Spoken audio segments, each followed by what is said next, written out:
ರಾಘವೇಂದ್ರ ಸನ್ನಿಧಾನದಲ್ಲಿ ನೀಡುವಂತಹ ಮಂತ್ರಾಕ್ಷತೆಗೆ ಅದರದ್ದೇ ಆದ ಪಾವಿತ್ರತೆ, ಶಕ್ತಿಯಿದೆ. ರಾಯರ ಶಕ್ತಿಯೇ ಮಂತ್ರಾಕ್ಷತೆಯಲ್ಲಿ ಅಡಕವಾಗಿದೆ.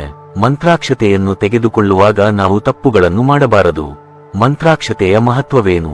ಮಂತ್ರಾಕ್ಷತೆಯನ್ನು ಬಳಸುವುದರ ಪ್ರಯೋಜನಗಳೇನು? ಕಲಿಯುಗದ ಪ್ರತ್ಯಕ್ಷ ದೇವರೆಂದು ನಾವು ರಾಘವೇಂದ್ರ ಸ್ವಾಮಿಗಳನ್ನು ಕರೆಯುತ್ತೇವೆ. ಬೇಡಿದವರ ಇಷ್ಟಾರ್ಥಗಳನ್ನು ಈಡೇರಿಸಿ ಸಂಕಷ್ಟಗಳನ್ನು ದೂರ ಮಾಡುವವರೇ ಕಲಿಯುಗದ ಕಾಮಧೇನು ರಾಘವೇಂದ್ರ ಸ್ವಾಮಿಗಳು.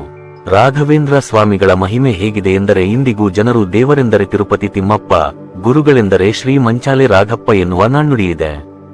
ಎಲ್ಲರನ್ನೂ ಪವಾಡ ಪುರುಷರು ಎಂದು ಕರೆಯಲು ಸಾಧ್ಯವಿಲ್ಲ. ಯಾರು ದೈವಿ ರೂಪದಲ್ಲಿ ಬಂದು ಜನರ ಸಂಕಷ್ಟಗಳನ್ನು ಪರಿಹರಿಸಿ ಬ್ರಹ್ಮಾಂಡದ ಕಲ್ಯಾಣವನ್ನು ಅಪೇಕ್ಷಿಸುತ್ತಾರೋ ಅವರನ್ನು ನಾವು ಪವಾಡ ಪುರುಷರು, ಮಹಾಮಹಿಮರು ಎಂದು ಕರೆಯುತ್ತೇವೆ. ರಾಘವೇಂದ್ರ ಸ್ವಾಮಿಗಳು ಅಕ್ಷರಶಃ ದೈವಾಂಶ ಸಂಭೂತರು. ರಾಘವೇಂದ್ರ ಸ್ವಾಮಿಗಳು ನೆಲೆನಿಂತ ಮಂತ್ರಾಲಯದಲ್ಲಿ ಹಾಗೂ ಇತರೆ ರಾಯರ ಮಠಗಳಲ್ಲಿ ನೀಡುವ ಮಂತ್ರಾಕ್ಷತೆಗೆ ಎಷ್ಟೊಂದು ಶಕ್ತಿಯಿದೆ ನೋಡಿ. ಮಂತ್ರಾಕ್ಷತೆಗೆ ಅಪಮಾನ ಮಾಡದಿರಿ. ಮಂತ್ರಾಲಯಕ್ಕೆ ಭೇಟಿ ನೀಡಿದಾಗೆಲ್ಲ ನಮಗೆ ಮಂತ್ರಾಕ್ಷತೆಯನ್ನು ನೀಡುತ್ತಾರೆ. ಅದನ್ನು ತಲೆಯ ಮೇಲೆ ಹಾಕಿಕೊಂಡ ತಕ್ಷಣ ಕೆಳಗೆ ಬೀಳುತ್ತದೆ. ಇದರರ್ಥ ನೀವು ಅದನ್ನು ತಪ್ಪಾಗಿ ತಲೆಯ ಮೇಲೆ ಹಾಕಿಕೊಂಡಿದ್ದೀರಿ ಎಂಬುದಾಗಿದೆ. ರಾಯರ ಮಂತ್ರಾಕ್ಷತೆಯನ್ನು ತಲೆಯ ಮೇಲೆ ಹಾಕಿಕೊಳ್ಳಲು ಅದರದ್ದೇ ಆದ ನಿಯಮವಿದೆ. ಮಂತ್ರಾಕ್ಷತೆಯನ್ನು ತಪ್ಪಾದ ರೀತಿಯಲ್ಲಿ ಬಳಸಿದರೆ ಅದರಿಂದ ನಿಮಗೆ ಅಪಾಯವಾಗಬಹುದು. ಯಾಕೆಂದರೆ ನೀವು ಮಂತ್ರಾಕ್ಷತೆಗೆ ಅಪಮಾನ ಮಾಡುತ್ತಿದ್ದೀರಿ ಎಂದರೆ ಅದು ನೇರವಾಗಿ ರಾಯರಿಗೆ ಮಾಡಿದ ಅಪಮಾನವಾಗಿರುತ್ತದೆ. ಉತ್ತಮ ಆರೋಗ್ಯಕ್ಕಾಗಿ ಮಂತ್ರಾಕ್ಷತೆಯಿಂದ ಹೀಗೆ ಮಾಡಿ. ಯಾವುದೇ ರೀತಿಯಾದ ಆರೋಗ್ಯ ಸಮಸ್ಯೆಯನ್ನು ನೀವು ಹೊಂದಿದ್ದರೆ ಅದನ್ನು ದೂರ ಮಾಡುವ ಶಕ್ತಿ ರಾಯರ ಮಂತ್ರಾಕ್ಷತೆಗಿದೆ. ರಾಯರ ಮಠದಲ್ಲಿ ನೀಡಿರುವ ಮಂತ್ರಾಕ್ಷತೆಯನ್ನು ಇಂದು ಬಿಳಿ ಬಣ್ಣದ ಬಟ್ಟೆಯಲ್ಲಿ ಇಟ್ಟು ಅದನ್ನು ನಿಮ್ಮ ದೇಹದ ಬಲಭಾಗದ ದೇಹದಲ್ಲಿ ಅಂದರೆ ಬಲಭಾಗದ ಜೇಬು ಅಥವಾ ಪಾಕೆಟ್ನಲ್ಲಿ ಇಟ್ಟುಕೊಳ್ಳಬೇಕು. ನಂತರ ಶ್ರೀಗಂಧವನ್ನು ಮತ್ತು ತುಳಸಿ ದಳಗಳನ್ನು ನೀರಿಗೆ ಹಾಕಿ ಆ ನೀರನ್ನು ನಿಮ್ಮ ತಲೆಯ ಮೇಲೆ ಪ್ರೋಕ್ಷಣೆಯನ್ನು ಮಾಡಿಕೊಳ್ಳಬೇಕು. ಈ ರೀತಿ ದಿನನಿತ್ಯ ಮಾಡುವುದರಿಂದ ನಿಮ್ಮ ಆರೋಗ್ಯ ಉತ್ತಮವಾಗಿರುತ್ತದೆ. ಎಷ್ಟು ಮಂತ್ರಾಕ್ಷತೆಯನ್ನು ತಲೆಯ ಮೇಲಿಟ್ಟುಕೊಳ್ಳಬೇಕು? ಪ್ರತಿನಿತ್ಯ ಸ್ನಾನ ಮಾಡಿದ ಬಳಿಕ ಬಿಳಿ ಬಟ್ಟೆಯಲ್ಲಿ ಇಟ್ಟುಕೊಂಡಿರುವ ಮಂತ್ರಾಕ್ಷತೆಯಲ್ಲಿ 2 ಮಂತ್ರಾಕ್ಷತೆ ಕಾಳುಗಳನ್ನು ನಿಮ್ಮ ತಲೆಯ ಮೇಲೆ ಇಟ್ಟುಕೊಳ್ಳಿ. ಮಂತ್ರಾಕ್ಷತೆಯನ್ನು ಶೇಖರಣೆ ಮಾಡಿಕೊಳ್ಳುವುದು ತುಂಬಾನೇ ಒಳ್ಳೆಯದು. ಈ ರೀತಿ ಮಂತ್ರಾಕ್ಷತೆಯನ್ನು ತಲೆಯ ಮೇಲೆ ಹಾಕಿಕೊಳ್ಳುವುದರಿಂದ ರಾಘವೇಂದ್ರ ಸ್ವಾಮಿಗಳ ಶ್ರೀರಕ್ಷೆ ಸದಾ ನಿಮ್ಮ ಮೇಲಿರುತ್ತದೆ. ಮಂತ್ರಾಕ್ಷತೆಯನ್ನು ಸರಿಯಾದ ರೀತಿಯಲ್ಲಿ ಬಳಸಿದಾಗ ಮಾತ್ರ ಎಲ್ಲಾ ಕೆಲಸಗಳಲ್ಲಿ ಜಯವಾಗುವುದು. ಮಂತ್ರಾಕ್ಷತೆ ಮಹತ್ವ. ಮಂತ್ರಾಕ್ಷತೆಗೆ ನಮ್ಮ ಆರೋಗ್ಯದ ಸಮಸ್ಯೆಗಳನ್ನು ದೂರ ಮಾಡುವ ಶಕ್ತಿ ಇರುವುದರಿಂದ ಅದನ್ನು ಜೀವಾಮೃತವೆಂದು ಕರೆಯಲಾಗುತ್ತದೆ.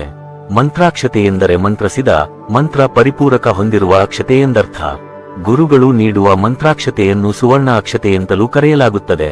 ಮಂತ್ರಾಕ್ಷತೆ ದೇಹ, ಮನಸ್ಸು ಮತ್ತು ಆತ್ಮಕ್ಕೆ ಕವಚದಂತೆ ಕೆಲಸ ಮಾಡುತ್ತದೆ.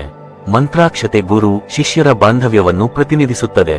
ಮಠಗಳಿಗೆ ಬಂದಿರುವ ಭಕ್ತರು ಅಂದರೆ ಶಿಷ್ಯರು ಮಂತ್ರಾಕ್ಷತೆ ಇಲ್ಲದೆ ಮಠದಿಂದ ಹೊರಗೆ ಹೋಗಲು ಬಯಸುವುದಿಲ್ಲ. ಮಂತ್ರಾಕ್ಷತೆಗೆ ಸಂಬಂಧಿಸಿದ ಕಥೆ. ಹಿಂದೆ ಅನೇಕ ಶಿಷ್ಯರು ರಾಯರ ಬಳಿ ಜ್ಞಾನವನ್ನು ಪಡೆದುಕೊಳ್ಳಲು ಬರುತ್ತಿದ್ದರು. ಅದರಲ್ಲಿ ಒಬ್ಬ ಬಡ ವಿದ್ಯಾರ್ಥಿ ಇರುತ್ತಾನೆ. ಆತನ ಶಿಕ್ಷಣ ಮುಗಿದ ನಂತರ ಆತನ ಬಳಿ ರಾಯರಿಗೆ ನೀಡಲು ಏನೂ ಇರುವುದಿಲ್ಲ. ನೇರವಾಗಿ ರಾಯರ ಬಳಿಗೆ ಹೋಗಿ, ಗುರುಗಳೇ, ನಿಮಗೆ ಏನನ್ನು ನೀಡಲು ನನ್ನ ಬಳಿ ಇಲ್ಲ, ನಾನೊಬ್ಬ ಬಡವ ಎಂದು ಹೇಳುತ್ತಾನೆ.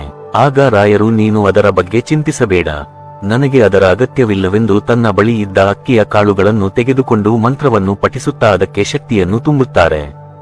ನಂತರ ಆ ಮಂತ್ರಾಕ್ಷತೆಯನ್ನು ಬಡ ವಿದ್ಯಾರ್ಥಿಗೆ ನೀಡುತ್ತಾರೆ. ಆತ ಅದನ್ನು ತೆಗೆದುಕೊಂಡು ತನ್ನ ಊರಿನ ದಾರಿಯನ್ನು ಹಿಡಿಯುತ್ತಾನೆ. ಅವನು ಊರು ತಲುಪುವುದಕ್ಕೂ ಮುನ್ನವೇ ಕತ್ತಲಾಗುತ್ತದೆ. ಆಗ ಅವನು ಅಲ್ಲೇ ಮಾರ್ಗ ಮಧ್ಯದಲ್ಲಿದ್ದ ಒಂದು ಪುಟ್ಟ ಮನೆಯಲ್ಲಿ ಆಶ್ರಯವನ್ನು ಪಡೆದುಕೊಳ್ಳುತ್ತಾನೆ. ಆ ಮನೆಯ ಮಾಲೀಕನ ಹೆಂಡತಿ ತುಂಬು ಗರ್ಭಿಣಿಯಾಗಿದ್ದಳು. ಆಕೆಯ ಗರ್ಭದಲ್ಲಿದ್ದ ಮಗುವನ್ನು ತಿನ್ನುವುದಕ್ಕಾಗಿ ಪಿಶಾಚಿಯೊಂದು ಅಲ್ಲಿಗೆ ಬರುತ್ತದೆ. ಆಗ ರಾಯರ ಶಿಷ್ಯ ಗುರುಗಳು ನೀಡಿದ್ದ ಮಂತ್ರಾಕ್ಷತೆಯನ್ನು ಪಿಶಾಚಿಯತ್ತ ತೋರಿಸುತ್ತಾರೆ. ಆಗ ಆ ಪಿಶಾಚಿ ಅಲ್ಲಿಂದ ಓಡಿ ಹೋಗುತ್ತದೆ. ಇದರಿಂದ ಆತನಿಗೆ ಆ ಕುಟುಂಬದಲ್ಲಿ ವಿಶೇಷ ಗೌರವ ಸಿಗುತ್ತದೆ. ರಾಘವೇಂದ್ರ ಸ್ವಾಮಿ ಮಂತ್ರ. ರಾಘವೇಂದ್ರ ಸ್ವಾಮಿಗೆ ಸಮರ್ಪಿತವಾದ ಈ ಅದ್ಭುತ ಮಂತ್ರವನ್ನು 10 ಬಾರಿ ಪಠಿಸಿ. ಶ್ರೀ ಪೂಜ್ಯಾಯ ರಾಘವೇಂದ್ರಾಯ ಸತ್ಯ ಧರ್ಮಾರಥಾಯ ಚ ಭಜತಾಂ ಕಲ್ಪವೃಕ್ಷಾಯ ನಮತಾಂ.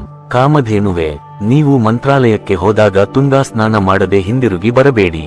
ಹಾಗೂ ರಾಯರ ಮಂತ್ರಾಕ್ಷತೆಯನ್ನು ತರಲು ತಪ್ಪದೆ ಮರೆಯಬೇಡಿ.